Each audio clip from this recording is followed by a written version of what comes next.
1 मई से देश के 15 बैंक बंद होने वाले हैं। इन बैंक के ग्राहकों को अब एक नए बैंक में ट्रांसफर कर दिया जाएगा। एटीएम कार्ड से लेकर पासबुक तक, अकाउंट नंबर से लेकर चेकबुक तक सभी चीजें बदल जाएंगी।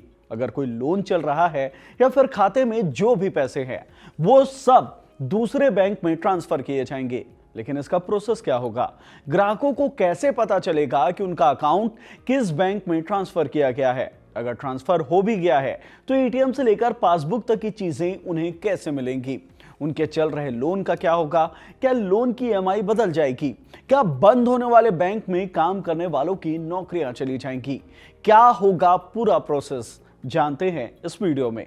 हेलो, मैं हिमांशु हूं और आप देख रहे हैं खबर गांव। एक राज्य एक बैंक, केंद्र सरकार का यही मकसद है। केंद्र सरकार चाहती है कि राज्यों में मौजूद कई सारे अलग अलग ग्रामीण बैंक को एक में मर्ज कर दिया जाए ताकि घाटे को कम किया जा सके और ग्राहकों को अच्छे से मैनेज किया जा सके।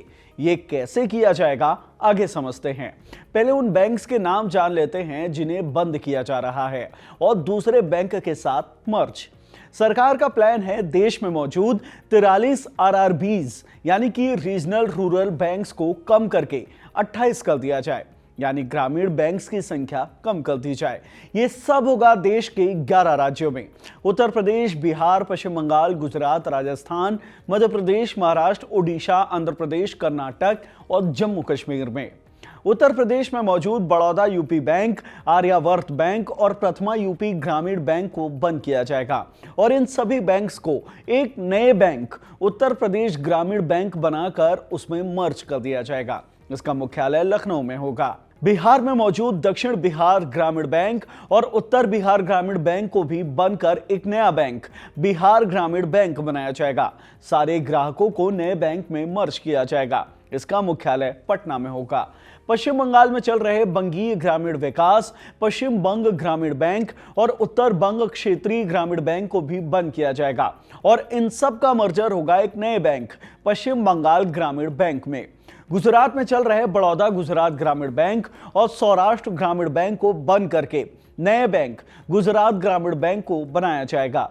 आंध्र प्रदेश में मौजूद चैतन्य गोदावरी ग्रामीण बैंक, आंध्र प्रगति बैंक, सप्तगिरी ग्रामीण बैंक और आंध्र प्रदेश ग्रामीण विकास बैंक को भी बंद कर दिया जाएगा और इनका मर्जर एक नए बैंक आंध्र प्रदेश ग्रामीण बैंक में कर दिया जाएगा।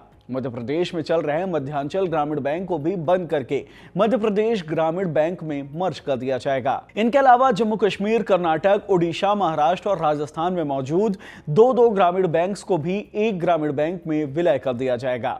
लेकिन क्यों सरकार सालों से चले आ रहे इन ग्रामीण बैंक्स को बंद कर रही है? इसके पीछे सरकार का मकसद क्या है, ये समझते हैं। 26 सितंबर 1975 को सरकार ने देश में ग्रामीण बैंक्स की शुरुआत की थी, जिन्हें आरआरबी कहा जाता है, रीजनल रूरल बैंक्स। इनका मकसद ग्रामीण इलाके में बैंकिंग को बढ़ावा देना है, समाज के हर तबके को वित्तीय सेवाएं देना ताकि किसान या छोटे व्यापारी आसानी से लोन ले सके, बैंकिंग सुविधा का लाभ पा सके, बैंकिंग नेटवर्क को बढ़ाया जा सके। देश के हर राज्य में कई सारे ग्रामीण बैंक्स खोले गए, लेकिन 1990 के दशक में सरकार ने आरआरबी में छोटे मोटे बदलाव किए ताकि उन्हें संगठित किया जा सके। लेकिन मुख्य बदलाव हुआ 2005-06 में।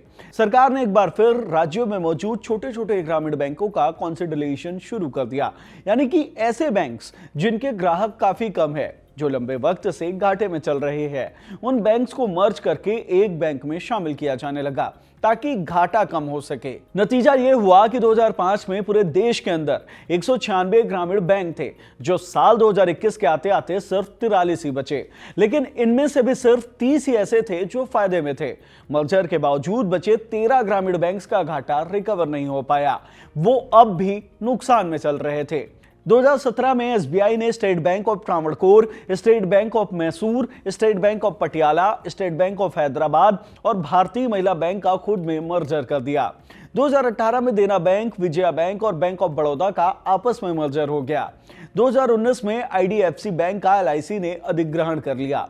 2020 में बहुत बड़ा मर्जर हुआ इलाहाबाद बैंक का इंडियन बैंक में, आंध्रा बैंक और कॉरपोरेशन बैंक का यूनियन बैंक ऑफ इंडिया में, सिंडिकेट बैंक का कैनरा बैंक में, ओरिएंटल बैंक ऑफ कॉमर्स और यूनाइटेड बैंक ऑफ इंडिया का पंजाब नेशनल बैंक में। 2022 में एचडीएफसी लिमिटेड का एचडीएफसी बैंक में मर्जर हो गया और इसी के साथ एचडीएफसी भारत का सबसे बड़ा प्राइवेट बैंक बनकर उभरा।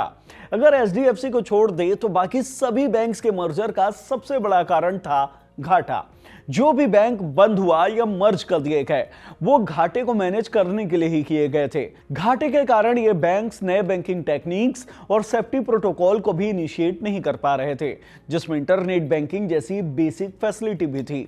अब केंद्र सरकार जो 15 ग्रामीण बैंक्स को बंद करके उनका मर्जर कर रही है, उसके पीछे भी घाटा और बेसिक सिक्योरिटी फीचर्स एक बड़ा कारण है। इन बैंक्स में दोबारा जान फूंकने के लिए साल 2021-22 में केंद्र सरकार ने 5,445 करोड़ रुपए इन बैंक्स में डिपॉजिट किया था, जिसका फायदा भी देखने को मिला। आरआरबी का प्रॉफिट 7,571 करोड़ के पार चला गया, जो अब तक का सबसे बड़ा प्रॉफिट है।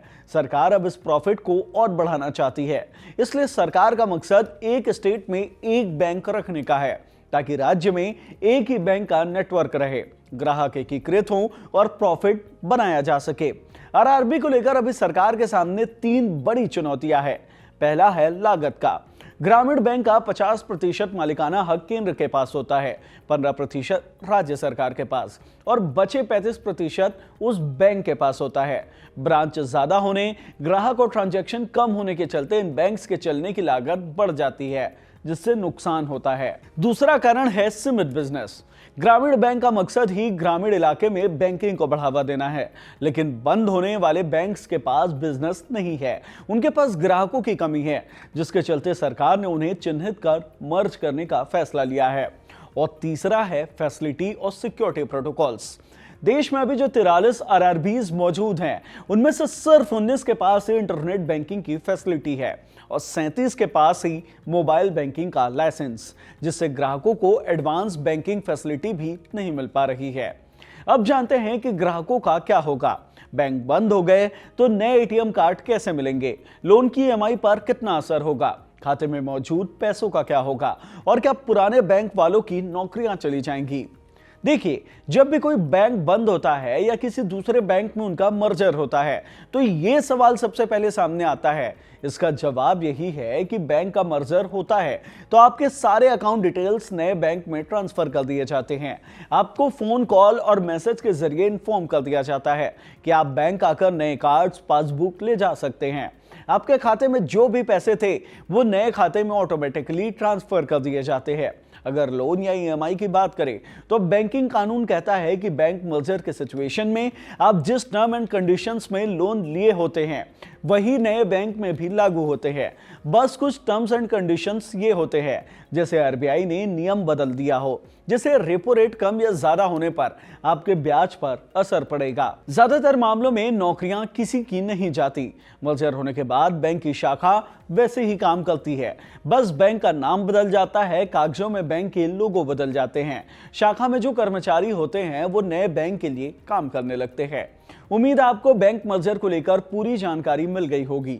15 ग्रामीण बैंक बंद होने वाले हैं, जिससे ग्राहकों को थोड़ी परेशानी तो हो सकती है। बैंक जाकर कुछ डॉक्यूमेंटेशन करने पड़ सकते हैं, लेकिन ये आसान होगा। इस वीडियो में इतना ही। वीडियो पसंद आई हो तो इसे लाइक करें, शेयर करें। हमारे चैनल खबरगांव को सब्सक्राइब करें। धन्यवाद।